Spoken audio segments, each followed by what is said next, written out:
You're right. So just bear with me one moment. I'm trying to get my machine to start. And he's completely right in terms of what my career journey has looked like. I went to university with no idea as to what I wanted to do at the end of it or come out with, other than I had to go with Nigerian parents. So I went and studied a subject that I enjoyed, and that's as far as it went. And then I wrote my dissertation during the credit crunch in 2008. So all of the grad schemes were pulled. It was incredibly competitive. And I didn't think before anyway that I'd be able to secure a place on any of those schemes, let alone when the credit crunch hit. And so what I did know, though, was I wanted to work in organizations that were purpose driven. And my understanding of that was charities, because that was how I engaged with that market. And so I did a couple of internships, and I spent some time in Pastor Bomi, and then I went to work for a really small education charity. And then from there, I moved on to different organizations. And I'm now, I work for PwC. It's the biggest professional services firm globally, and I'm one of their managers in their consulting arm. It probably sounds fancier than it actually is, but it was an interesting transition into the private sector and into consulting. So I just want to share today a little bit about my own career story and some of the things that have helped me and that I've learned along the way and some of the mistakes that I've made. But before I do that, I think one of the things that I really wanted to talk about was just to position everything, why your career and your job is important. Because I think sometimes we don't place the emphasis on it that we should. And also sometimes we don't see it as part of our ministry and what we're called to do as Christians. So if we can turn to Esther for, and we'll read through chapter 1 to 15. I'm going to try and be quite brief, because I think it would be helpful if I give you maximum time to just answer questions, so it's as relevant as possible. It's quite a long passage, but there's value in reading all of it. So when Mordecai learned about all that had been done, he tore his clothes, put on burlap and ashes, and went into the city crying with a loud and bitter wail. He went as far as the gate of the palace, for no one was allowed to enter the palace gate while wearing clothes of mourning. And as news of the king's decree reached all of the provinces, there was great mourning amongst the Jews. They fasted, wept, and wailed, and many people lay in burlap and ashes.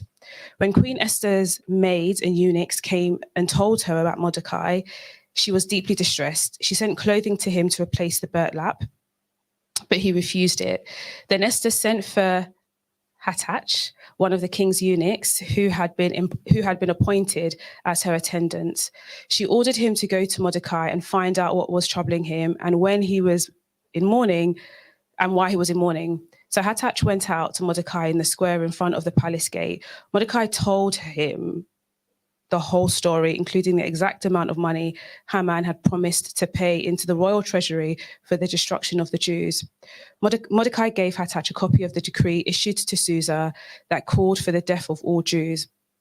He asked Hathach to show it to Esther and explain the situation to her. He also asked Hathach to direct her to go to the king and beg for mercy and plead for her people. So Hathach returned to Esther with Mordecai's message. Then Esther told Hathach to go back and relay this message to Mordecai. All the king's officials and even people in the provinces know that anyone who appears before the king in his inner court without being invited is doomed to die unless the king holds out a golden scepter. And the king has not called for me to come to him for 30 days. So Hathach gave Esther's message to Mordecai. Mordecai sent this reply to Esther: don't think for a moment that because you are in the palace, you will escape when all other Jews are killed. If you keep quiet at a time like this, deliverance and relief will arise. Deliverance and relief for the Jews will arise from some other place, but you and your relatives will die. Who knows if perhaps you are made queen for such a time as this? And the place I really want to lay emphasis on is who knows if you were queen for such a time as this. And sometimes when we look at our careers and our businesses, we forget that that is our position. That is one of the main ways we add value to the world, which is what we're called to do, salt and light. It's more than a job. It's a place that we occupy. It's a place of influence. It's so aligned to our purpose. And we've seen in recent times, many people increasingly using their platform, whatever it is, for good. So there's, oh gosh, so many. One of my favorites is Michelle Obama, thrown into a role that she didn't necessarily kind of apply for or plan, but she's used that to completely change the way Black women are represented in social media. There's sports stars, Colin Kaepernick. There's another one. Even Bill Gates, his career in IT has paved the way to him almost funding the end of wild polio. You go in Africa, there's very few places where you see polio because of what he's been able to do and the authority that he carries because of what's been in his position. So I just want to encourage you and remember that your job is more than that. Your career is a position, it's a place that you occupy, and it's really important to view it in that way. And that's one of the things that I've done in terms of how I've navigated my career. I've considered and I thought, what is it that I want to do? What is it that I'm called to do? One for me personally is I want to address iniquity. So I've always worked for purpose-driven organizations. I've always been very specific with the kind of clients that I work with for that reason. So I think it's now that we've kind of established how important your career and your job is, I'm just going to give you a few tips of some of the things that I've done. In some cases, I'll be honest, I didn't necessarily know I was doing them, but when I look back, there are things, and I've done even more so over the last 5 or 6 years. So I think the key thing is when you're thinking about your career, now that we know that it's your position and it's your platform, it's really important that you are intentional about how you manage it. You can't allow anybody to dictate your career for you. No one will. They'll give you substandard. You have to be really, really intentional in the decisions that you make, and what your goals are and how you navigate through. So the first thing in terms of being really intentional is have a plan.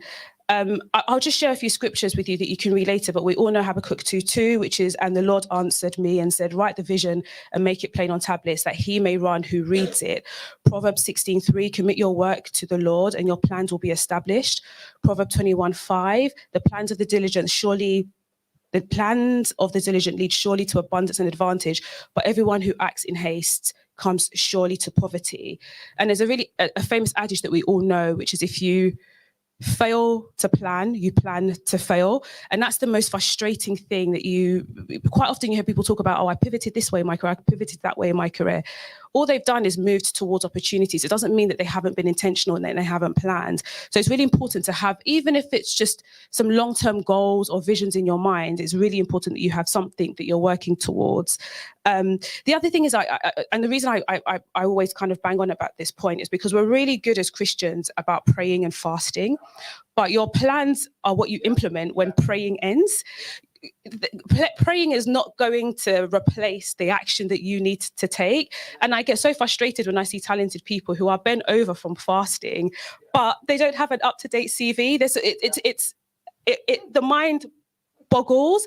You know, praying is really important, fasting is really important, but when God gives you the opportunities that you've prayed for, we're not in a position to take them on board because we have no plan whatsoever. Gosh, a really good example of this is Nehemiah, who, when he heard about the state of Israel, of Jerusalem, the gates and the state it was lying in, he wept, he fasted, he prayed, as we would. Sometimes we're in a place that we don't want to be, and we do those things. But as the king's cupbearer, when he had an audience with the king, he didn't talk about, oh, you know, I've been fasting and praying for ages or what have you. He was very specific. He said to the king, this is what I want to do. This is how many days I need. This is how I'm going to go about it. He had and I think I don't know the period. Hopefully there's some theologians here that can tell me how long it was between the praying and the fasting to when he had an audience with the king. But when he had that opportunity, he had a plan. He had a plan to implement, and that's where we fall short so many times. We're not intentional enough, and we don't think about having a plan or writing things down. So when those opportunities come, we're flabbergasted. We don't know what to do with them. And Pastor Wumi was completely right. The world has changed. We're in a space now where people are viewing our talents and our skills in a way that we should have always viewed them, and we do. So it's more than ever. Now's the time to start planning. A few things that I've done myself that, again, I didn't necessarily know that I was doing what I always do in terms of planning. Be really clear about what it is that motivates you, what it is that you want to get, whether it's if money is important, if it's the development, if it's the network, if it's working with great people and great minds. So have a real clear sense of what your core values are and what's important. Think about your broader goals, how your career can help you enable that. Think about what you want to give to the kingdom, how you want to live, if you want to buy a new home. All of those things are, I'm not a fan of compartmentalizing your life. All of those things are really important when you're planning and thinking about your career. I say for me personally, what I tend to do is whenever I've stepped into a new role, oh gosh, I'll be honest, within 8 weeks, I'm thinking about what my next move is. And even if it's not completely detailed, one of the things that I do is I start to understand, okay, what are the progression routes within this organization? So if I want to earn X amount of money, if I want to step to the next level, what are the kind of objectives and the kind of experiences I should be having? So I would love to meet that person and I would like to be that person, but I do not have a 10-year plan in mind. I don't know what God has in store for my career in 10 years, but within the next 3 to 4 years, I have an idea about what I would like to have achieved and how to get there. And then I literally sometimes just write it at the back of a notebook and say, okay, people say to be promoted to director, it's 2 years from where I am now. Let me see if I can write a loose plan to get there in 18 months. I rethink about it in 6 months. And then you just keep adjusting and changing and moving it. Your plan is not a static thing, but it just shows some intentionality, because you can have these discussions when you bump into somebody and someone says, okay, what would you like to be doing next year? At the back of my mind, I say, I want to work with this kind of client. I want to do this. I want to do that, you know, not always that specific, because then sometimes we think you're a bit of a control freak, but you're able to communicate what it is that you want over the next couple of years. Oh, and it also affects the opportunities that people give you in jobs and in roles. That's the other thing as well. If the organization you're in and your managers have a sense that you want to progress and you want to stay, you start to see that the opportunities that come your way change slightly. So it's really good to have that. The other thing as well is that I have to say it's really important about being intentional with the relationships and people that you have and friends that you make, because nobody is successful on their own. And it's very strange standing here and talking about my career journey, but so much of it has been shaped by people. The time that I spent with Pastor Bumi is that my watch or someone else's? Sorry. The time that I spent with Pastor Bumi before I started working, the people that I've met within my career. I mean, my friends have encouraged me when I've just been like, oh, gosh, I've just had enough of this. So it's really, really important. I really like the scripture in Mark 2, the man who, the healing of the paralyzed man in Capernaum, where it was his friends that levered him through so I tend to call them like your day ones, your people who, when you're just exhausted from work, can say, look, I know it's difficult, but there's some, you can, just give you that extra bit of and we all need those people. It's really important that we're intentional about the friends and the people that we speak to about our careers and our goals and our vision. The other type of network I wanted to talk about, so that very much is in relation to your friends and your spouse and really personal relationships, but your associates and your network is really important. And I think I'm being recorded, but I will say it's even more significant for minority groups, because quite often people will say things like, oh, I don't know anybody, or it's all about who you know. And that is true, but I think we misconstrue that and we think it's about who you know because there's somebody who's got a golden key that will open the door.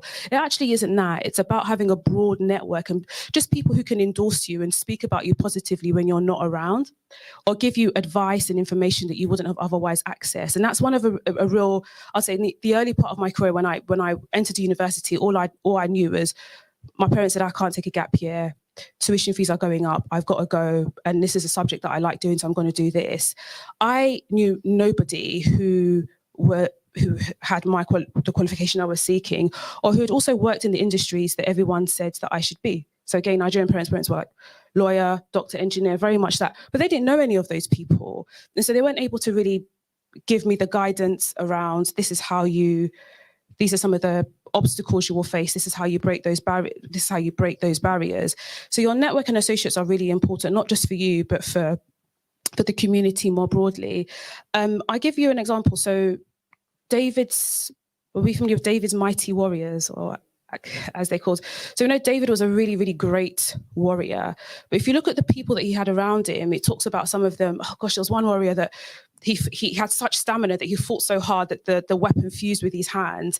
He had, I always remember him as Bathsheba's husband, who was quick on his feet. I think ran like a gazelle.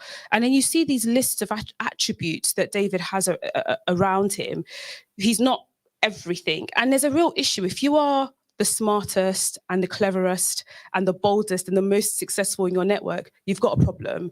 You've already created for yourself a limit to how far you will go. And I've experienced it, and I've seen now that I would say in the last 5 or 6 years, I have not applied for a single job. Everywhere I've had, people have approached me directly, or I've seen through my network. And it's not because I'm particularly clever or smart or anything like that. It's just the connections that you make in the places that you are. This is why it really goes back to, remember, your job is your position, it's your platform. So if I choose to have my own business, if I move out, who am I selling to? It's my network. So it's so important that those people are key, and you choose them with intentionality. In roles that I've been in, I've had great mentorship for people that I've seen. I've never walked up to anybody and said, will you be my mentor? I've just seen how someone operates. I'm like, whoa, I know I don't have that level of confidence. Let's go for a coffee. Talk to me about X, Y, and Z. And they have a conversation with me. They say, oh, let me introduce you to my friend. I say, I remember when I was moving from the third sector, working in charities, wanting to move to the private sector. I had I was working with, I did a project with Bain, and I just thought, oh, I quite like this. This is what I want to do. I like the role that business has in addressing some of the problems in our world. And I just stopped seeing my career in that space immediately. I also knew if I wanted to be CEO, all CEOs in the third sector have some private sector experience. So I thought, let me move. And there was a woman who had come from Deloitte, into the organization that I was working with. So I had a conversation with her, and I said, I'm thinking about moving into management consulting. And I've spoken to a couple, I don't know anyone who's done that transition. You've done it the other way. And what people are saying is that you kind of need to start at the bottom and go in as a grad scheme. And I'm not sure if I can take that hit. You know the industry, let's think about what my roots are. And she said, look, I have a friend. Let me just put you in touch with a friend of mine at Deloitte and just have a conversation about what those entry routes are into those types of organizations. So I had a conversation with him. And it was so enlightening because we just chatted, and he said to me that you've got it all wrong. You shouldn't be thinking about going in at entry level. Why would you be going in at grad level with your experience? You'd be thinking about going in 2 or 3 levels above. Now, that was a half an hour coffee conversation from a colleague that I had, but that made about 30K difference to my salary and at the time that was significant for me. So because of that conversation, I wasn't applying for little roles. I went in and I said, I want to go in at this level, and this is the salary that I want. Now, they're not going to give you the salary that you want, and sometimes they bump you down, but it gave me really good negotiating power that I pushed them close to that. So, and this was, because I didn't know anyone that had done that transition, but just because of a relationship that I created with that person, I had people who looked at my CV, gave me the right language to use in that industry. So it's really important. And I think sometimes what I've found, and it is hard, and I say this as somebody sometimes who struggles with confidence and isn't the boldest person, is that environments that we avoid. So there are networking events we don't go to. There are socials at work we don't engage with. People ask us what our weekend is about, and we're shy to really kind of say, this is what I did over the weekend. This is what my life looks like. But those things are really important in creating a network, allowing people to connect with you so they can speak positively about you. And those things live on beyond when you leave the organization. I still reap the benefits of some of the relationships that I made in my last firm. And can I all be honest as well? People talk. The world is a lot smaller than we think it is. So, the role that I'm in now, I didn't apply for it. I didn't necessarily go looking for it. I was approached by somebody in the organization.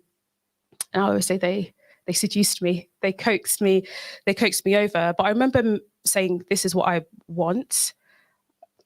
I probably I wish I should have asked way more, but I said, this is what I want. This is kind of where I want to step in. And I had that initial conversation with them. And then there was a kind of a process that you have, you then have a second interview, or sometimes you have an assessment and so on. And I was waiting to hear back from them. And then a few days later, the recruiter called me up and said, actually, you're not going to go through to kind of the subsequent rounds. The firm has gone straight to offer, which virtually never happened. And I had like a 40-minute conversation with somebody, and they made me an offer straight away. Now, what I think probably happened in that space was we got on really well. It was a really good initial conversation. But I knew some of his old colleagues that he really respected, and I was working with them in my current firm, and I just said, oh yes, I'm aware of this person and that person. And I would not be surprised, because someone has done that to me about someone else, if he just dropped this woman an email or a call and said, I've just had a conversation with Olamide. I hear she works with you. What do you think? And I know she gave me a glowing recommendation, and he went straight to offer. And then even when I joined, he then later told me that she sent an email around to the firm to say, I'm arriving, make sure that, you know, she has a smooth arrival when she gets good clients and what have you. I've never asked her to do any of that. I've never, and we talk quite often when we pray about God raising a Cyrus that will work on our behalf. And sometimes we think it's this obscure person out of nowhere that we're never going to meet. Sometimes those people are within our reach, and they're within our reach, and it's people that we know. But if we fail to kind of put ourselves out there and have those conversations and share ourselves and attend those networking events, attend those socials, we miss out on so much.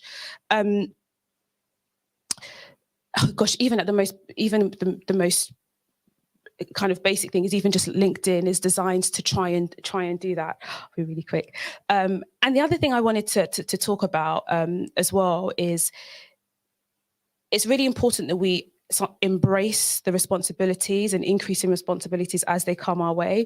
Pastor Bumi mentioned the story of the talents. That's a classic example of two servants who took that responsibility seriously and doubled and doubled what they were given, versus one who, I don't actually think he even did the bare minimum, because he hid the talent. The bare minimum would have been to put it in a bank and just sit and coast. But sometimes we're reluctant to take on those opportunities and those responsibilities. There's a scripture that I just want to leave you with, because it's one of my favorites, and it always helps me put my career into perspective. And it's Ecclesiastes 9:11, and it's, I have observed something under the sun. The fastest runner doesn't always win the race. The strongest warrior doesn't always win the battle. The wise sometimes go hungry, and the skillful are not necessarily wealthy. And those who are educated don't always lead successful lives. It is all decided by time and chance, by being in the right place and at the right time. And for me, what this scripture means to me, and what I always hold, is I don't actually have to be the smartest person. I don't have to be the strongest. I don't have to be the most attractive. My race is my race. I come first, last, or middle in my own race. I'm running my own race. I don't have to be the best. But what I do need to do is make sure that I position myself in a place that when the favor that I've prayed for, when those opportunities come, I'm in the right place, and it's at the right time. And sometimes when we don't plan and when we're not intentional, you end up with this misalignment. So we have a thing that's happening in our sector and in the industry now, where people are moving around. Like, it's really hard to get talent in a way that we've never done. Now, if we haven't been developing ourselves over the time of COVID in the roles that we've been in, we've missed a huge opportunity in the industry that we're in. This is what we've been praying for. So you don't have to be this brilliant, super great person. I'm not that at all. But you do need to be intentional. And I will say, sometimes you do end up being in roles because it's the opportunity we had at the time. It works for a particular point in our life, but we don't need to die there. There is a point where you move on. When Jacob was tending Laban's sheep, there was a point where he moved on. Number one, he had success there. So you don't have success, you don't progress in the place that sometimes you're placed. But he moved on. When the people of Israel were in Goshen, they were being blessed and favored there. There was a point when God said, you need to move on. So sometimes we find ourselves in a place that we don't want to be, but we don't need to stay there. I will end there and then take any questions. Yeah. Okay. Any questions from anyone? Oh yeah, thank you. Great, Jacinta. Yeah. It's great to see you. My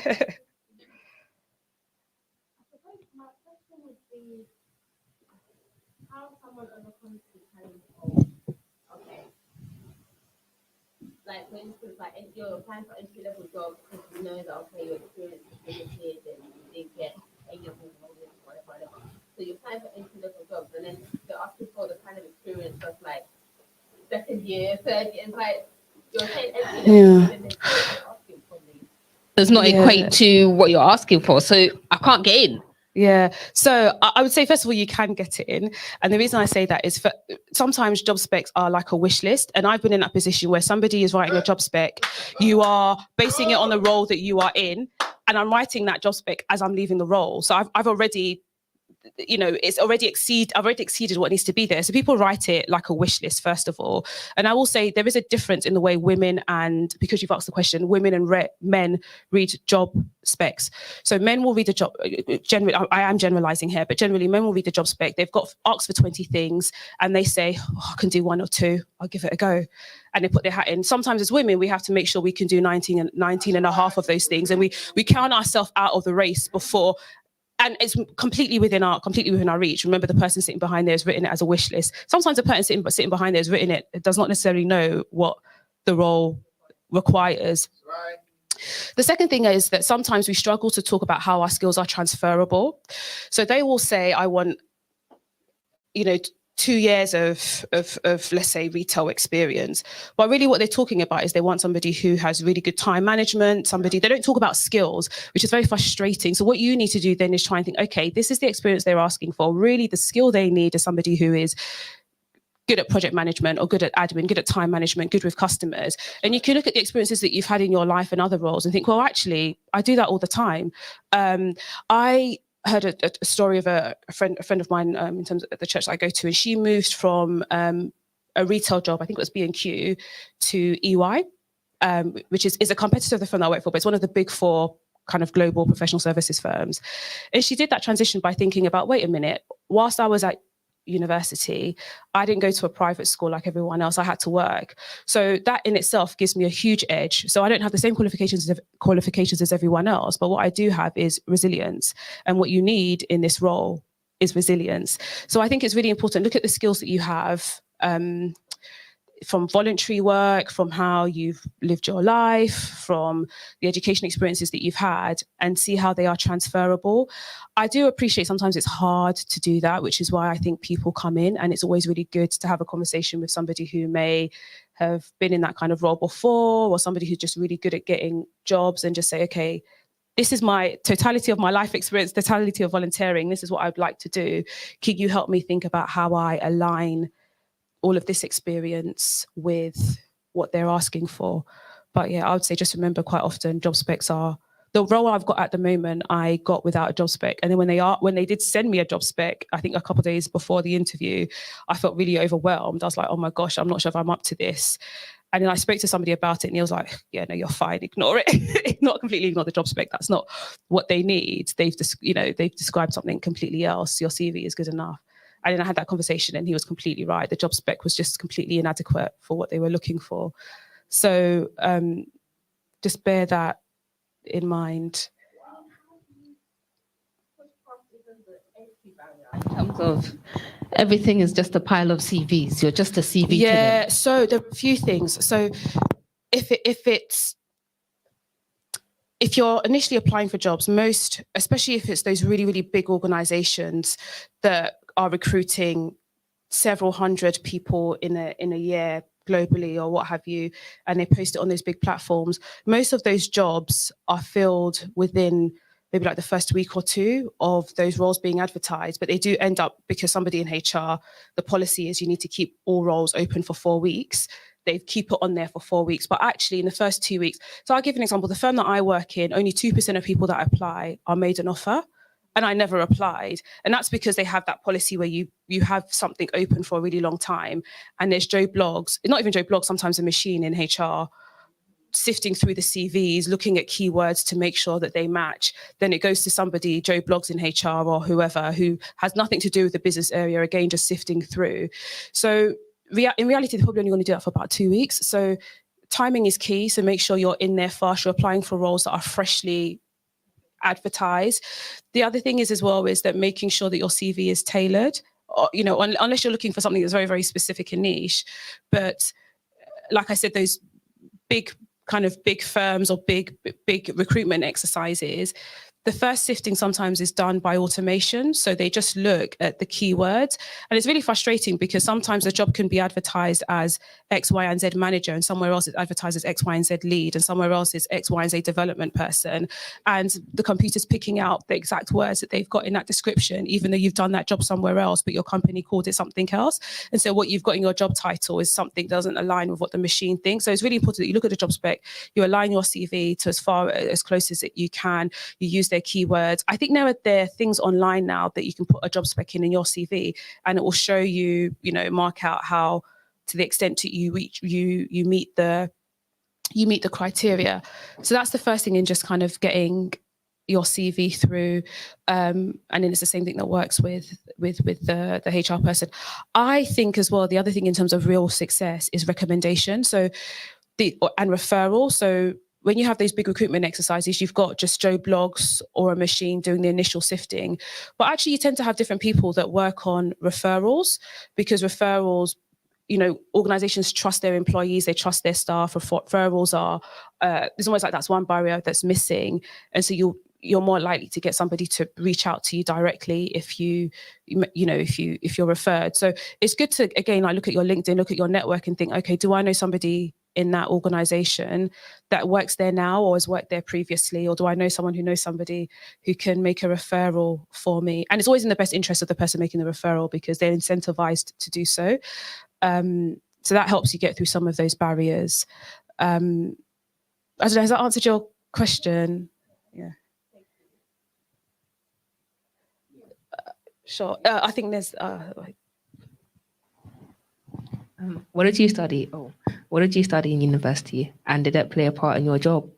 It did. To the disappointment of my parents, I studied sociology instead of law. That's my only serious rebellion. I did it because I really enjoyed the subject and I really enjoyed learning about people and how you make change and how the world works. I will say generally, unless you're going for a very technical job, so you want to be an accountant or a lawyer, most places do not care about your degree. What they care about is your grade and where you went. So that's it. I deliberately also chose something that wasn't so specific, because it gave me the opportunity to work more broadly. So, if I was certain I wanted to be an accountant, then I would have done something in accounting, but that would have probably been limited to the industries that I could work with. I wasn't so sure what I wanted to do, so I did something in humanities that would give me the skills that would allow me to work in several places. And no one's asked me about what my degree was past my first job. No one really cares. They just ask where you went. Sometimes they even ask what you got. They're not so concerned.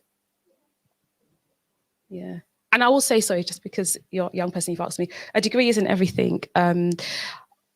There are some really brilliant schemes now. And, I would say my current firm, one of the things that I've really enjoyed is working with people that have come in as apprentices and they've gotten degrees as part of their apprenticeship. They've got professional qualifications and they left school with a 30 grand salary and no debt. So there's lots of broad options beyond a specific degree and or a specific subject, but it's a good avenue to consider.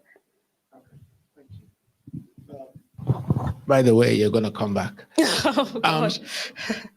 I shouldn't have talked about the talents, because I think that's what's happened. Yeah, well, whatever. One question in regards to salaries. I've advocated for years that just because a salary is put on the job description or whatever, that's not what they can afford to pay you. You must always ask for more money, period. Even if they say they're paying you £1 million a month, you say, ooh, I was expecting 1.5. Yeah. Could you please shed some light on that? Sure. So I would say the starting point, it's really important for you to know what the industry you're in, the sector you're interested in, is willing to pay for your CV. Because sometimes people do determine their salary based on their budget, based on the previous holder, but you have to have in your mind what it is that you want, but also what you're worth as well. So the ways of doing that. So I will say in terms of salary disclosure, it is slightly different depending on industries. So if you are in the public sector, civil service jobs or public service, typically you have bands for all of those roles. And the bands are generally public information, and you can ask people in those areas if they can share kind of what that band is. So what you're doing there when you're negotiating is you are negotiating within a band. So I always say, well, why not just say, put me at the top of the band? So, you know, because they will usually, if they're going to promote somebody internally, quite often they'll put them in from the bottom of the band or in the middle. So you can say, actually, I think I should be at the top of the band, and be able to justify that. When you get to a certain level, they no longer disclose, you no longer work within bands. So that's public service. In the third sector, quite often again, that they will disclose the salary. It does depend on the HR policy of the organization. They'll disclose the salary, but most organizations will have a recruitment band and they'll have an internal band. So they'll have a band that they're willing to pay, that they're willing to like advertise, and then they expect that you'd be in that role for a certain amount of time, so you will go up. So they have an amount that they're willing to pay for that role. There's nothing wrong with you saying you want to kind of switch that and say, actually, this is how much I think I'm worth for this role. So it's outside of the recruitment band, so they may have more budget. So that's the other thing. And then you've got a whole bunch of salaries that aren't necessarily disclosed. And in there, you need to do a bit more work to understand what are the competitors paying for kind of similar opportunities, similar CVs. But you can always negotiate, actually. And that's the one mistake I think I made at the beginning of my career. The first time I was asked to know, the first job the second job I had, they had a band. And I think I said, put me at the top of the band, but I could have pushed to be in a different band. And so, yeah, so there's always, and I will say in terms of negotiation, there's lots of ways to negotiate your salary, which is really important. So you have what's disclosed. Quite often that is your base salary. So that could be how much they're willing to pay you standard. That's what payroll will issue. And sometimes they won't move, but there are other tools that you have, because you take on the risk when you move to a new organization. You can ask for a sign-on bonus. Lots of people get 10 to 20% of their salary upfront as a bonus just for being in an organization for 1 month. So I did that in my last firm. I didn't necessarily, I said I wanted this. They were like, we're not sure. They said, okay, we'll give you a guaranteed bonus. If you stay with us for 1 year, we'll give you X number of pounds. So you can ask for that upfront. You can ask for that at the end. You can think about things like annual leave and holiday. That's really quite a significant amount of money. You can look at pension schemes. So you can say, actually, rather than paying in 5% to my pension scheme, will you pay in 6 or 7 or 8? So there are lots of things you can negotiate. But just remember, what you tend to have on the form is your base salary. So you can negotiate that. If you can't negotiate that, there's other pockets of money that they will give you. And also promotions are another opportunity to negotiate. That's the one area we often forget to do at work. We get promoted and we accept the package that they've given us at promotion. Treat it like you're going for another job and negotiate what your package should be at promotion as well. Thank you. One other question. What I notice with many people is that when they get to a job interview, no matter what the interviewer tells them the salary is and the package is, they're so pleased just to take it. Yeah. As though their life depends on that job. So they come back smiling, oh, I got a job. Yeah. I'm like, no, you got a trap. But I don't say that. Why? How can we get out of that mindset that makes you feel you should just take anything? It's really tough. So I'd say, like, first of all, view it as an offer. They have made you an offer. It's in your gift. You can get as many offers as you want, and they're kind of expecting you to do that. So it's such a tricky one. So I think when I talked about our network, it's really important because that's one of the things that helped me reorientate the way that I think about jobs and salary and offer. So you go for a position and someone makes you an offer, you're really excited and you're pleased that they've made it. Sometimes it's quite helpful to speak to a trusted person or a mentor and say, this is what they've offered me, this is great. And people are quite honest and they'll say, actually, well, at my organization, we pay far more. Or they will say, they'll help you shed some light. So sometimes when people make that offer, I often would say, there's 2 things that they do. They'll ask you up front, what do you want? And so you need to be quite clear about what you want. And they may say, oh, no, we don't usually do that, blah, blah, blah. And you can say, well, through this process, you will see that I've got the experience to warrant that. Or they may say at the end, this is what we're willing to offer you and what have you. When they do that verbally, you're under no obligation to accept anything in that moment. I will just say, thank you. I would like to go away and think about it and consider it and talk to somebody. Because sometimes the initial excitement of being accepted is what we jump on. And then when you step back, you can then reflect and think, actually, is this the figure that I wanted, that I had in mind? Can I ask for more? I think you usually should ask for more because they tend to respect you a bit more. And then you can... They respect you. Oh, okay. So... I don't mean necessarily being cheeky, but it shows that you, it kind of changes sometimes people's mindset. So if someone says, we want to give you this, they always tend to give you the lower offer. And you say, actually, I think I'm worth this or X. It just makes them think that this is somebody who respects their time, respects their value. And it is an asset because that's something that that's the kind of thing you want in people's organization as well. So it does change the way people perceive you, to be honest. And it's a real shame, but it's one of those biases that we introduce when we're just excited to accept anything. Is an unconscious bias that we introduce to the person. So I would say you don't have to accept an offer straight away. Go away, think about it. And then what's always great is you can respond in writing. So you can say, because sometimes it's hard to do that face to face, you can say, actually, I was expecting this amount. Is there room to negotiate, and so on? And then you can do that back and forth. But I know it's hard, especially if you are. I think what's helped me is when I talked about friends as well. I mentioned a friend of mine. A friend that I made at work. He went for a role, and they made him an offer, which he subsequently turned down because our firm made a counter offer.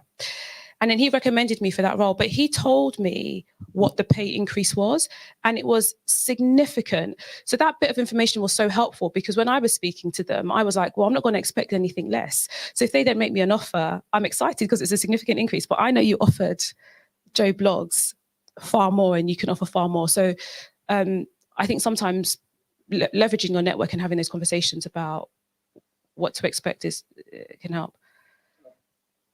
Just one more question for me.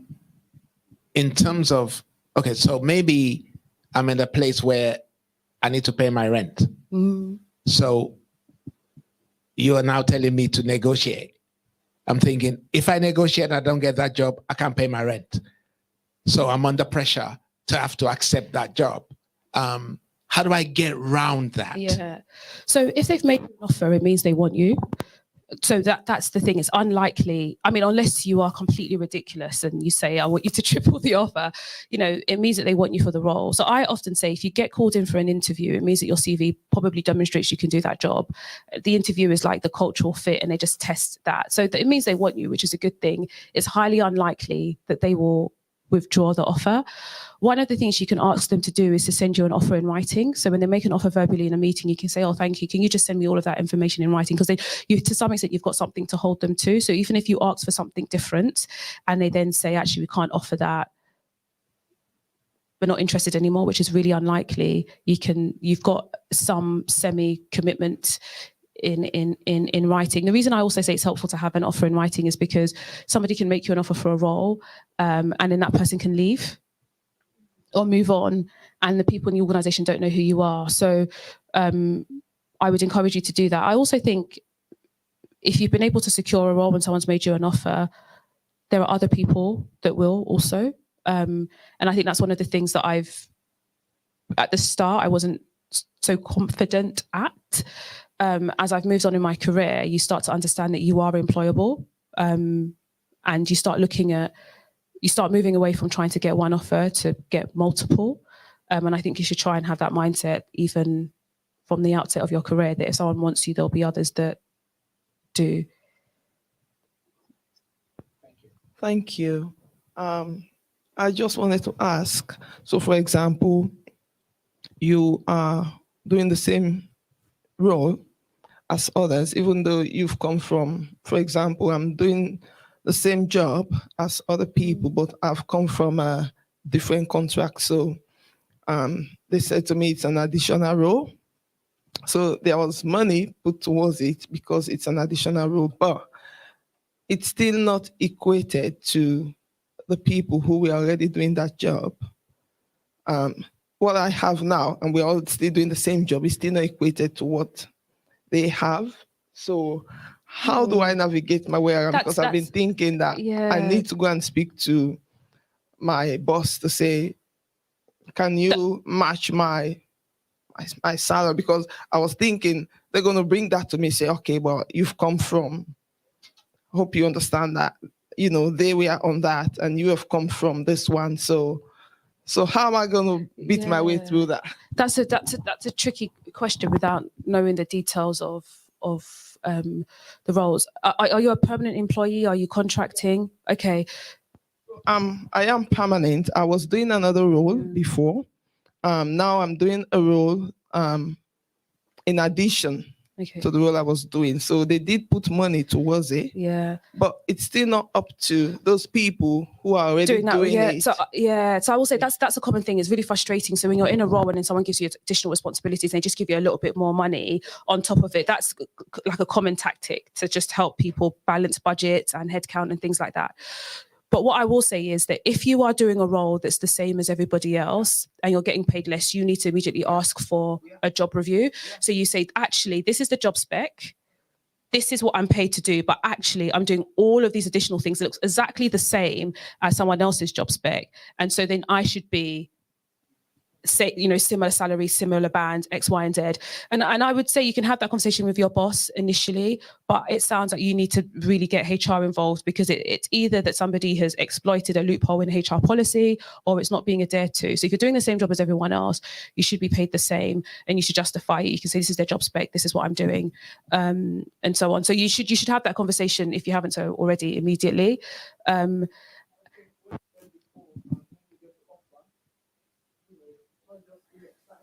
Yeah, you should.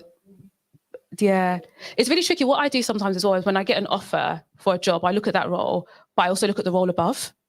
And I say, actually, of the competencies above and the role above, how different is what I'm applying for that role? So should I be thinking about coming in at the level above or justifying, actually, I do all of these things in this role plus additional things. So it helps you kind of not to just be excited because someone's giving you an offer because you're actually worth far more than what they are. No one's going to offer you as well. They offer you what they budgeted for a job, or they offer you what they think a job spec is. They're not going to offer you what they think you are worth. You need to go in and say, this is what I'm worth. Yeah. Thank you. I think the whole point of this is that we need to value ourselves more. I think one of the major problems is that we don't value ourselves as much as we should. And one of the most frustrating experiences that I have is that when I'm telling people what they're really worth, they're arguing with me based on what the job spec says. Yeah. And I'm saying, no, this is what you are worth. You need to get into your head. Don't rely on what the job spec says you're worth. Listen to what I'm telling you that you're worth, because that's what you're worth in the market. So how do we get from, say, the case that Pastor Flores is in, for example, I'm not saying that she feels this way, but I'm just going to say something. Let's say, because I've seen that happen, the common reason why people don't ask for more money is because they think, oh, if I ask for more money, I'm going to lose my job. Yeah. And if I lose my job, are you going to be the one paying my rent? Yeah. And I'm thinking, go and get another job whilst you are there. You don't have to stay there. It, yeah. And I would say that's, lots of people feel like that. So as much as I've talked about trying to bank as many offers as I can, I am always, you know, I have that kind of, oh, should I ask for this? Should I not? So it's a common feeling that people have. I think let's first of all be really clear that there's a place where faith steps in, because we've talked about the role of prayer and fasting as well, that your job in itself is a source of income. It's not your resource. God is your resource. So sometimes when you have that, it gives you an extra bit of boldness to say, actually, this is what I'm worth. This is what I want. The other thing is as well, is actually so many of us tend to be underpaid because we base our increase in our value on where we're coming from. So I'll give you an example. So let's say we enter the market and we start on a relatively low salary, and it's quite common for Black people to enter the job market being paid less. And so then when we then go for other jobs, we do like, okay, I'd like a 10% increase or 20% increase or something that's 2 or 3 points, but we're starting from a low base already. So what you need to do is try and think differently and say, irrespective of the base that I'm starting from, this is my experience, this is my qualifications, this is what I bring to the market. What is that worth in itself? So that's and that will change. And I would say, actually, when you're in that position, I've been in that position where I joined an organization. I remember somebody at the church I was gave me advice, which said exactly the same thing, was that the problem I have is that when I'm applying for jobs, I look at the salary that's listed, and I think if the salary is above a certain amount, above what I am earning, I can't do the job, and it colors the way I view it. So I stopped doing that. I started looking at roles at a level above, 2 levels above, and didn't think about the salary and applied. And I started finding that they were calling me for interviews, and I was like, well, this actually means that this salary is within my reach. So I just stopped that whole thing of little step above here and there and what have you. And from that point, I decided that if I am ever going to consider any job role or any salary, it needs to be of a particular value above where I am now as the starting point. And so, yeah, we do that. We kind of negotiate based on where we're coming from. And so we get a little bit less than we should. We say, oh, I'd like a 10%. We actually just think overall, generally, what is it that the market is willing to pay for you? What is it that you're worth? I think I deviated a bit. Are there any other questions?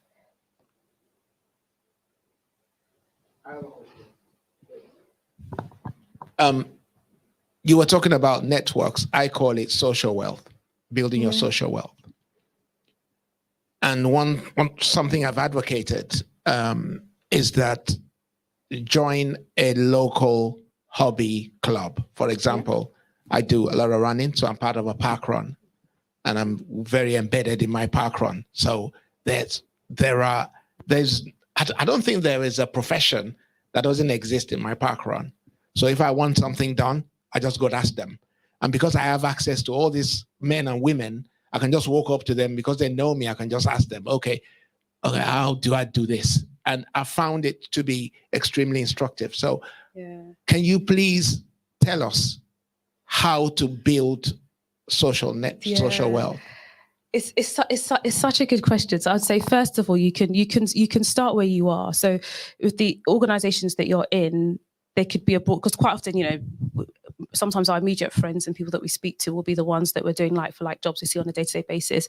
But your network within your workplace is far bigger than you appreciate. So there's a role of getting to know those people and having a light touch relationship with them. I really like the idea of a hobby. I do. There are so many aspects to our lives, and what we bring to our career, our platform, our profession is far more than the qualifications that we have. So often we're really, really like qualification heavy, but experience poor. And when I say experience poor, it's not just about the job experiences, it's life experiences also. So hobbies, things that you enjoy, cultural things. If you're a massive foodie, you can join a food club. There's lots of things that add, but also those things add to your character. They add to just you as a more kind of robust person. So I think that's a really good idea. The way I've done it personally is I've built my networks from where I work. So I've made friends in other departments, other functions, and then I've made friends of their friends. I've met people locally. I see somebody like you mentioned, on a walk that I do all the time, or a coffee shop that I go to. So there's lots of ways of expanding your network.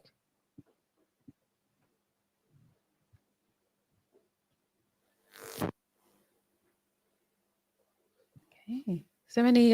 We're gonna have one final question. Okay. Last question from anyone. I think that's it. And if there's none, I'll have one. We have one. One at the back. We have one.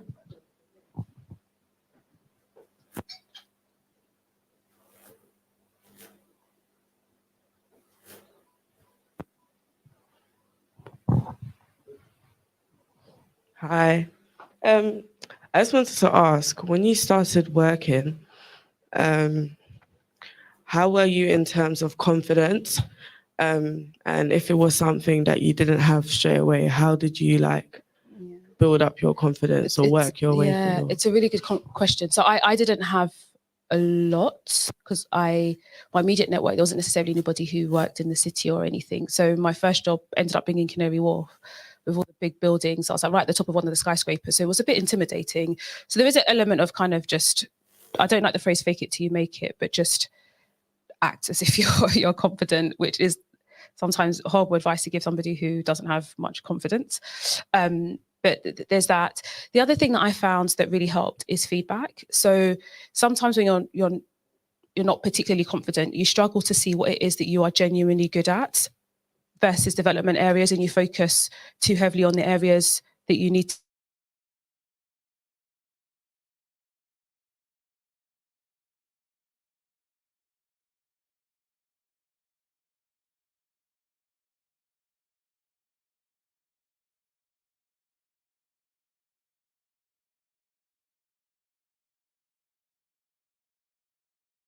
I would talk about that. Sometimes I'd overcompensate by being overly diligent as a thing, but the feedback was very, very helpful. I still get now feedback from really senior, particularly female partners about my confidence, and they say I need to be bolder in engagements because quite often I know more than the people that are in the room. So it's something that you work on, but the feedback helps because they say things like, actually, you were the person that had all the right answers. You should be more confident in saying it. So I would encourage you, or encourage you to do that. Get feedback from your peers, teachers, people that you work with.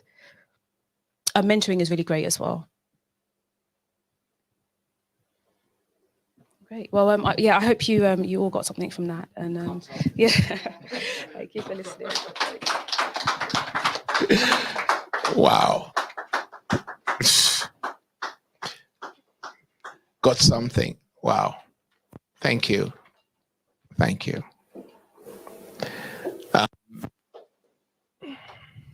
Let me go back for 15 years.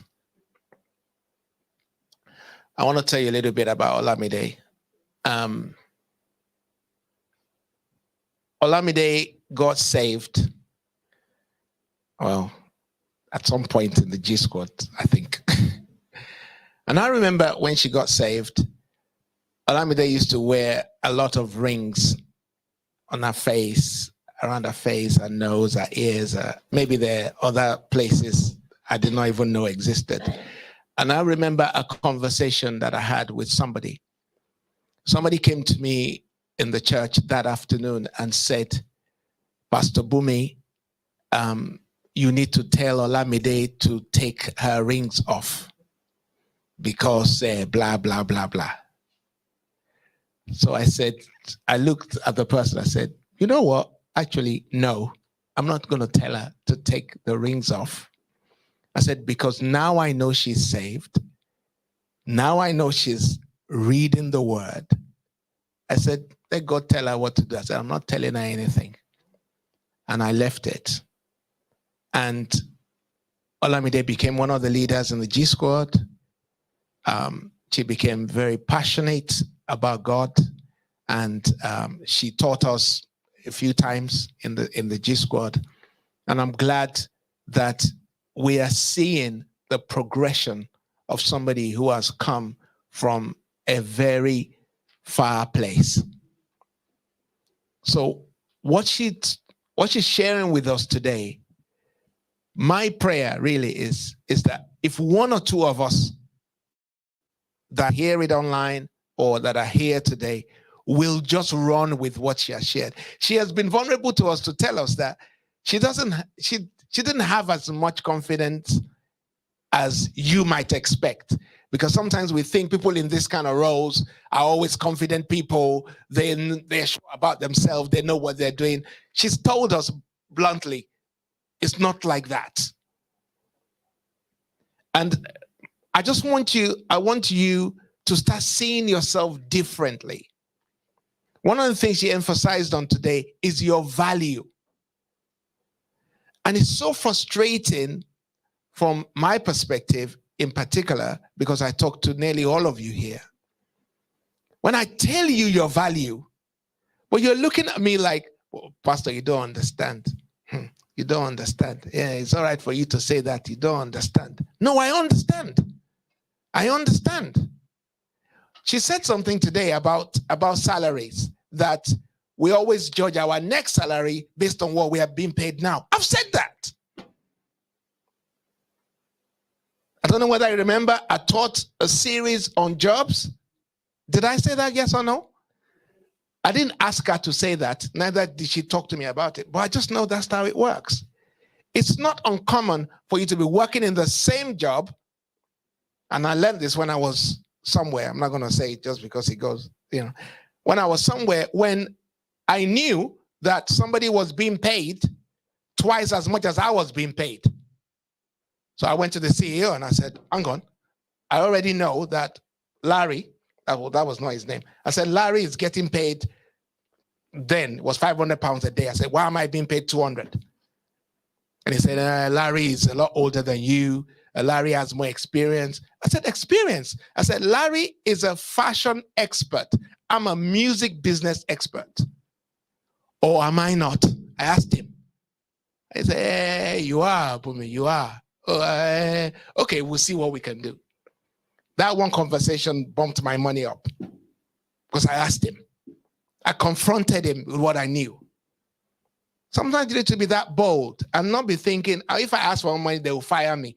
They wanted to fire you in the beginning because you're a bad employee. If you're a bad employee, don't ask for a raise. I'm telling you now, don't ask, because you know whether you're a good employee or a bad one. So if you're a bad employee, don't ask for a raise. They will use it to say, sorry, we can no longer afford what you're saying. I don't know what they will say, but they have these HR words they will use to just get rid of you. But if you're a good employee, oh no. You need to be paid more than what some of your colleagues are being paid, because your salary can be different, still doing the same role. I don't, sometimes some of these things is just believing what you have heard as opposed to believe what other people tell you. She's just told us that because that's how it works in the industry. So I appeal to us. Use what you have heard today. And honestly, I would like you to come back another time to come and reinforce these things and massage it into us. It's like you need to put oil and massage it in, because one time just won't do it. And then people have had the chance to go away and reflect on what you've said, and they'll have more questions to come back with. So really appreciate that. Praise the Lord. Hallelujah. Put your hands together for her again. Praise God.